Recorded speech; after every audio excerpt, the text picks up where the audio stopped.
Bismillahirrahmanirrahim. Assalamu alaikum students. How are you? 7th class. Are you ready for the lesson? Today it's our lesson number 6. In the previous lesson, lesson number 5, we started respiratory system.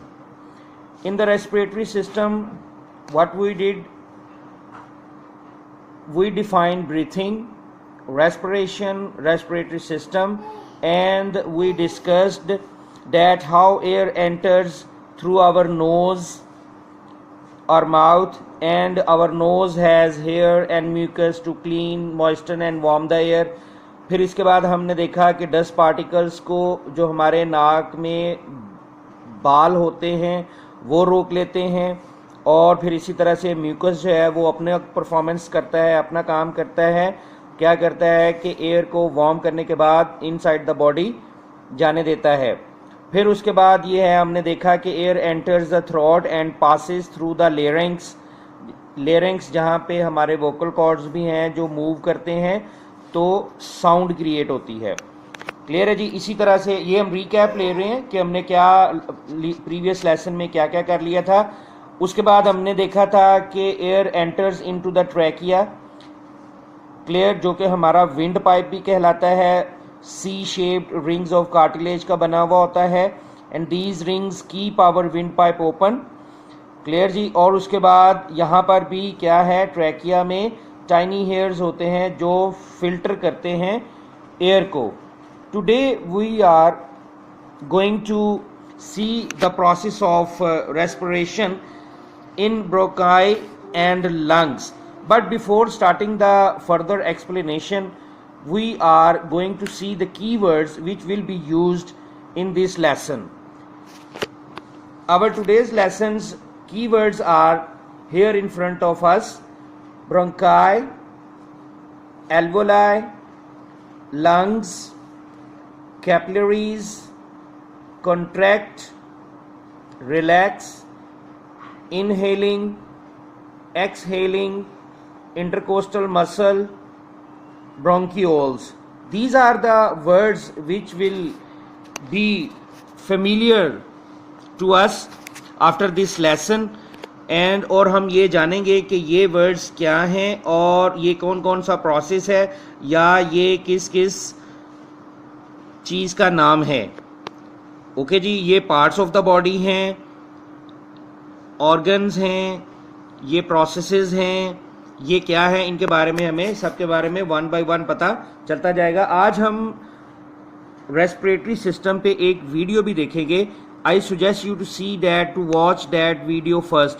मैं ये आपको suggest करूँगा कि आप इस video को यहीं पे भी स्टॉप करें और जो वीडियो अपलोड की गई है रेस्पिरेटरी सिस्टम की इस वीडियो से हट के आप उसको पहले देख लें। क्लियर है जी। उसको देख के फिर आप दोबारा इसी वीडियो को यहाँ से ही देखें। हम अपना लेसन स्टार्ट करेंगे और बुक की रीडिंग भी करेंगे और वर्कबुक का काम भी करेंगे। ओके जी। तो आप वो वीडियो देख के दोबारा यहीं पे फिर आ जाइए, यहीं से आपने लेसन को स्टार्ट कर लीजिए। Okay students, have you seen the video? आपने अगर वीडियो देख ली है तो अब हम करने जा रहे हैं reading from the book. It's a page number 9 of our book. Page number 9 है हमारी बुक का, और हम कहाँ पे हैं? हम हैं ब्रोंकाई और लंग्स पे। The trachea divides into 2 branches called bronchi. Trachea जो है आगे उसकी 2 ब्रांचेस में डिवाइड हो जाता है, और वो क्या कहलाती हैं? उनको हम कहते हैं bronchi. Look at this diagram. अगर हम इस डायग्राम को ज़रा प्रॉपरली देखें तो दिस वन इज ट्रैकिया, ये हमारा विंड पाइप है। विंड पाइप आगे 2 ब्रांचेस में मुनकसम हो जाता है, इसकी 2 ब्रांचेस बन जाती हैं, डिवाइड हो जाता है 2 ब्रांचेस में। These 2 are called as bronchi, और ये ब्रोंकाई कहलाते हैं। और these 2 branches, these bronchi, they carry the air into the lungs directly. These are our lungs, these both are our lungs. ठीक है जी। उसके बाद क्या होता है? Our lungs are the most important organs of the respiratory system. Definitely the lungs are the basic main organs of our respiratory system. In each lung the bronchus divides into smaller tubules called bronchioles. तो अब क्या होता है कि ये जो bronchi हैं ये मजीद आगे स्मॉलर ट्यूब्यूल्स में डिवाइड हो जाती हैं। लुक एट दिस डायग्राम, ये ब्रोंकाई, ब्रोंकस सिंगुलर के लिए हम ब्रोंकस का वर्ड यूज करेंगे और दोनों के लिए ब्रोंकाई का वर्ड यूज करेंगे।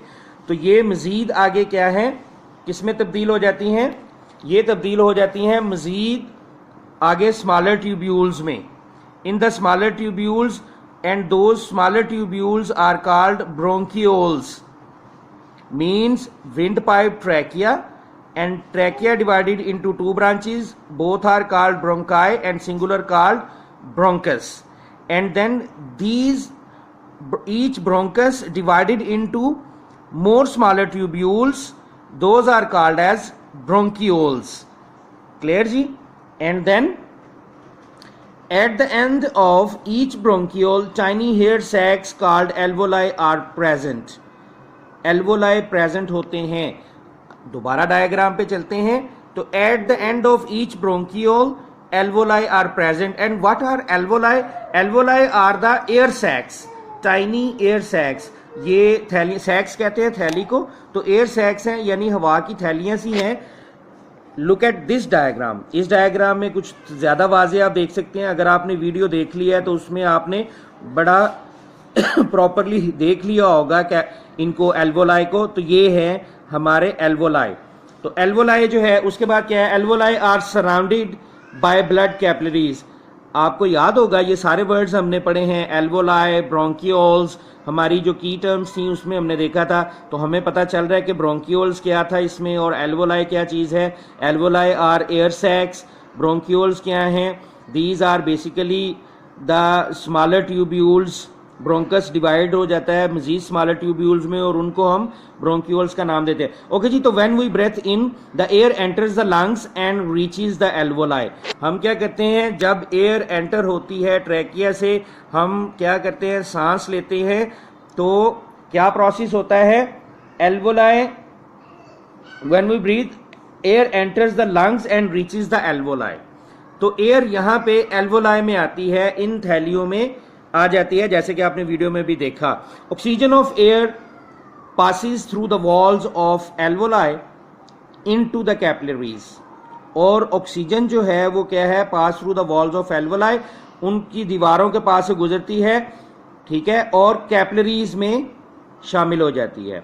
The red blood cells carry this oxygen to every cell of our body. अब रेड ब्लड सेल्स अपना फंक्शन परफॉर्म करते हैं और वो इस ऑक्सीजन को तमाम बॉडी सेल्स तक ले जाते हैं। Cells of our body use oxygen, और हमारे बॉडी सेल एनर्जी प्रोड्यूस करने के लिए उसको इस्तेमाल करते हैं ऑक्सीजन को, और कार्बन डाइऑक्साइड गैस जो है इससे प्रोड्यूस होती है। The blood brings carbon dioxide back to lungs, और फिर जो ब्लड है वो दोबारा लंग्स के अंदर कार्बन डाइऑक्साइड गैस को ले आता है। और जब हम ब्रीथ आउट करते हैं, दोबारा सांस बाहर लेते हैं, तो सांस बाहर की तरफ करते हैं तो क्या है, कार्बन डाइऑक्साइड गैस खारिज कर देते हैं। Now we are going to discuss this that how do we breathe. हम सांस लेते कैसे हैं और उसके प्रोसेस को हम देखेंगे। तो our lungs have no muscles, हमारे लंग्स में कोई मसल्स नहीं है। Two type of muscles work during the breathing process. Breathing का जो प्रोसेस है उसमें दो मसल्स काम कर रहे हैं अभी। अब कौन कौन से मसल हैं, intercostal muscles of ribs. Intercostal muscles, ये हमारे कीवर्ड में था ना, इंटरकोस्टल मसल्स। तो ये रिब्स के जो मसल्स होते हैं वो इंटरकोस्टल मसल्स कहलाते हैं। और एक है dome shaped diaphragm. Look at this diagram, ये एक डायाफ्रेम सा बन जाता है। तो डोम शेप डायाफ्रेम जो है, ये दो मसल्स हैं जो हिस्सा लेते हैं ब्रीथिंग के प्रोसेस में। अब हम प्रोसेस को देखते हैं कि इसके दो स्टेप्स हैं, इनहेलिंग एंड एक्सहेलिंग। अब इनहेलिंग को हम समझने जा रहे हैं। इनहेलिंग क्या चीज है, when the intercostal muscles pull our ribs outward, यानी जब बाहर की तरफ हमारी रिब्स को इंटरकोस्टल मसल्स जो है वो क्या करते हैं, पुल करते हैं, खींचते हैं। एंड द डायाफ्रेम कॉन्ट्रैक्ट्स, तो ये डायाफ्रेम जो है वो कॉन्ट्रैक्ट कर जाता है। ये जो डायाफ्रेम है ये कॉन्ट्रैक्ट करता है। अब कॉन्ट्रैक्ट का मतलब क्या है, कॉन्ट्रैक्ट के मीनिंग होते हैं सुकड़ जाना। तो ये सुकड़ जाता है, जब ऐसे बाहर की तरफ रिब्स फूलती हैं तो ये सुकड़ जाता है, ठीक है जी। तो इनहेलिंग में क्या हो रहा है, muscles pull our ribs outward and diaphragm contracts, the air enters the lungs। तो इस तरह से एयर लंग्स में एंटर होती है। तो this process it is called inhaling, इसको हम कहते हैं ये इनहेलिंग है। अब एक्सहेलिंग में क्या है, इसका रिवर्स होगा।